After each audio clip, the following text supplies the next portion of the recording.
ಮಲೆನಾಡಿನಲ್ಲಿ ಮಳೆಯ ಆರ್ಭಟ ಮುಂದುವರೆದಿದ್ದು ಇಂದು ಸುರಿದ ಗಾಳಿ ಮಳೆಗೆ ಚಿಕ್ಕಮಗಳೂರು ತಾಲೂಕಿನಿಂದ ಮಳಲೂರಿಗೆ ಸಂಪರ್ಕ ಕಲ್ಪಿಸುವ ರಸ್ತೆಯಲ್ಲಿ ಮರಗಳು ಧರೆಗೆ ಉರುಳಿ ವಿದ್ಯುತ್ ಕಂಬಗಳು ತುಂಡಾಗಿ ಬಿದ್ದು ಸಂಚಾರ ಅಸ್ತವ್ಯಸ್ತಗೊಂಡಿದೆ.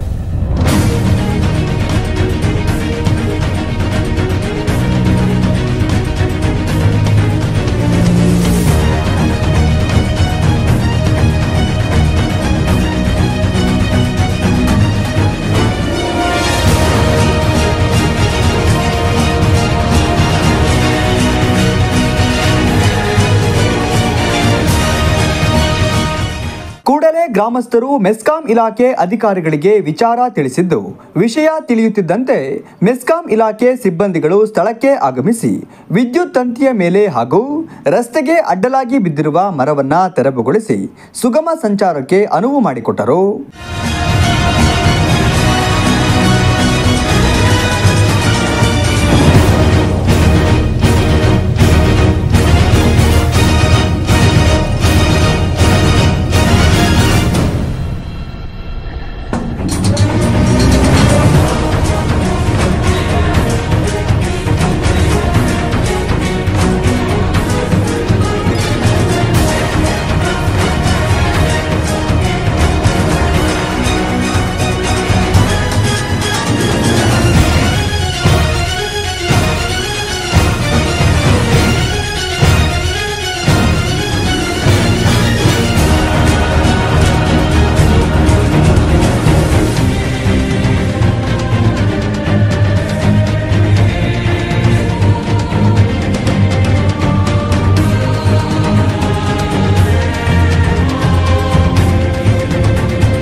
ಭಾರಿ ಬಿರುಗಾಳಿ ಮಳೆಗೆ ಸಾಕಷ್ಟು ಅನಾಹುತ ಸಂಭವಿಸ್ತಾ ಇದೆ. ಶಾಲಾ ಕಾಲೇಜಿಗೆ ಈಗ ಆಲ್ರೆಡಿ ಜಿಲ್ಲಾಧಿಕಾರಿಯವರು ರಜಾ ಘೋಷಣೆ ಮಾಡಿದ್ದಾರೆ. ಆದರೆ ಇಂದು ಬೆಳಗ್ಗೆ ಇವತ್ತು ಚಿಕ್ಕಮಗಳೂರಿಂದ ಮಳಲೂರಿಗೆ ಸಾಗೋ ರಸ್ತೆ, ಸಾಯಿ ಏಂಜಲ್ಸಿಗೆ ಕಟ್ಟಾಗೋ ರಸ್ತೆಯಲ್ಲಿ ಒಂದು ನೀಲಗಿರಿ ಮರ ಈ ಎಲೆಕ್ಟ್ರಿಕ್ ವೈರ್ ಮೇಲೆ ಬಿದ್ದಿರೋದ್ರಿಂದ ಇಡೀ ರಸ್ತೆ ಇವತ್ತು ಅಡೆತಡೆ ಆಗಿತ್ತು. ಅದೃಷ್ಟವಶಾತ್ತು ಅಲ್ಲಿ ಹಿಂದ್ಗಡೆ ಸ್ಕೂಲ್ ಬಸ್ ಇತ್ತು, ಜೊತೆಗೆ ಕಾರಿನ ಮೇಲೇನೆ ವೈರ್ ಬಿದ್ದಿದೆ. ಜೊತೆ ಇಮಿಡಿಯೇಟಾಗಿ ಟ್ರಿಪ್ ಆಗಿರೋದ್ರಿಂದ ಕಾರಿನಲ್ಲಿದ್ದಂಥವ್ರಿಗೆ ಯಾವುದೇ ಅವಘಡ ಸಂಭವಿಸಿಲ್ಲ. ಕೂಡಲೇ ಕಾರ್ಯಪ್ರವೃತ್ತರಾದ ಮೆಸ್ಕಾಂ ಇಲಾಖೆಯ ಸಿಬ್ಬಂದಿಗಳು ಇಮಿಡಿಯೇಟಾಗಿ ಬಂದು ಕೂಡಲೇ ರಸ್ತೆಯಲ್ಲಿ ಬಿದ್ದಿದ್ದ ಮರಗಳನ್ನ ತೆರವುಗೊಳಿಸಿ ಇಲ್ಲಿನ ವ್ಯವಸ್ಥೆನ ಸರಿಪಡಿಸ್ತಾ ಇದ್ದಾರೆ. ಮೆಸ್ಕಾಂ ಇಲಾಖೆ ಜೆಇ ಚಂದ್ರಶೇಖರ್ ಅವರು ಮಾತನಾಡಿ, ಇಂದು ಬೆಳಗ್ಗೆ 9:20ಕ್ಕೆ ಈ ಅನಾಹುತ ಸಂಭವಿಸಿದ್ದು, ಕೂಡಲೇ ಗ್ರಾಮಸ್ಥರು ನಮಗೆ ವಿಷಯ ತಿಳಿಸುತ್ತಿದ್ದಂತೆ ನಮ್ಮ ಸಿಬ್ಬಂದಿಗಳು ಸ್ಥಳಕ್ಕೆ ಆಗಮಿಸಿ ರಸ್ತೆಗೆ ಹಾಗೂ ವಿದ್ಯುತ್ ತಂತಿಯ ಮೇಲೆ ಬಿದ್ದಿರುವ ಮರವನ್ನು ತೆರವುಗೊಳಿಸಿ ರಸ್ತೆ ಸಂಚಾರಕ್ಕೆ ಅವಕಾಶ ಮಾಡಿಕೊಟ್ಟಿದ್ದಾರೆ. ಈ ಕೂಡಲೇ ವಿದ್ಯುತ್ ಕಂಬವನ್ನು ಅಳವಡಿಸಿ ಕೆಆರ್ಪೇಟೆ ಹಾಗೂ ಮಳಲೂರು ಗ್ರಾಮಕ್ಕೆ ವಿದ್ಯುತ್ ಪೂರೈಸುವ ಕೆಲಸವನ್ನ ಮಾಡುತ್ತೇವೆ ಎಂದರು. ಬೆಳಿಗ್ಗೆ ಸುಮಾರು 9:10 ಅವರು ನಮಗೆ ಫೋನ್ ಮೂಲಕ ಸಾರ್ವಜನಿಕರು ಕರೆ ಮಾಡಿದ ತಕ್ಷಣ ನಾವು ನಮ್ಮ ಎಮರ್ಜೆನ್ಸಿ ಫೋನ್ ಮಾಡಿ ಎಲ್ಲ ಲೈನ್ಗಳು ಆಫ್ ಮಾಡಿದ್ವಿ. ಹಂಗಾಗ್ಬಿಟ್ಟು ನೀಲಗಿರಿ ಮರ ಬಿದ್ದಿದ್ದರಿಂದ ಈ ಅನಾಹುತ ಸಂಭವಿಸಿದೆ. ಆದರೆ ಯಾವುದೇ ರೀತಿಯ ಅನಾಹುತಗಳು ಸಾರ್ವಜನಿಕರಿಗೆ ಆಗಿರುವುದಿಲ್ಲ. ತಕ್ಷಣ ಕಾರ್ಯಪ್ರವೃತ್ತರಾಗಿ ನಾವು ಸಾರ್ವಜನಿಕರಿಗೆ ಸಹಕರಿಸಿ ರಸ್ತೆಗಳನ್ನು ತೆರವುಗೊಳಿಸಿ ವಾಹನಗಳನ್ನು ಸಂಚರಿಸಲು ಅನುವು ಮಾಡಿಕೊಟ್ಟಿದ್ದೀವಿ. ಈಗ ನಮ್ಮದೇನು ನೋಡ್ತಿದ್ದೀವಿ ಆಲ್ರೆಡಿ ಈಗ ಬ್ರೇಕ್ ಡೌನ್ ಕಾರ್ಯ ಸ್ಟಾರ್ಟ್ ಆಗಿದೆ.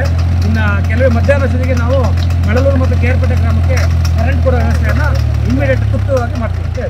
ಕರ್ನಾಟಕ ರಾಜ್ಯ ರೈತ ಸಂಘದ ಜಿಲ್ಲಾಧ್ಯಕ್ಷರಾದ ಬಿಡಿ ಮಹೇಶ್ ಅವರು ಮಾತನಾಡಿ, ಗಾಳಿ ಮಳೆಯನ್ನ ಲೆಕ್ಕಿಸದೆ ವಿಷಯ ತಿಳಿಯುತ್ತಿದ್ದಂತೆ ಸ್ಥಳಕ್ಕೆ ಆಗಮಿಸಿ ಕಾರ್ಯಪ್ರವೃತ್ತರಾಗಿರುವ ಮೆಸ್ಕಾಂ ಇಲಾಖೆ ಸಿಬ್ಬಂದಿಗಳಿಗೆ ತುಂಬು ಹೃದಯದ ಧನ್ಯವಾದಗಳನ್ನು ತಿಳಿಸಿ ಮಾತನಾಡಿದರು.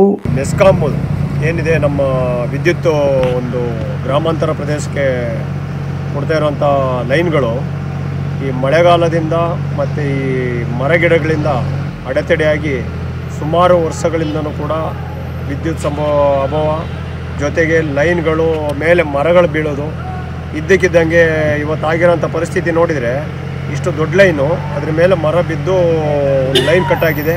ಸದ್ಯಕ್ಕೆ ಯಾರಿಗೂ ಏನೂ ಪ್ರಾಣಹಾನಿ ಆಗಿಲ್ಲ. ಇಂಥ ಒಂದು ವಿಷಯದಲ್ಲಿ ನಾವು ಕೂಡ ಕರ್ನಾಟಕ ರಾಜ್ಯ ಸೂಪರಿಂಟೆಂಡೆಂಟ್ ಇಂಜಿನಿಯರ್ ಹತ್ರ ಮಾತಾಡಿದ್ವಿ.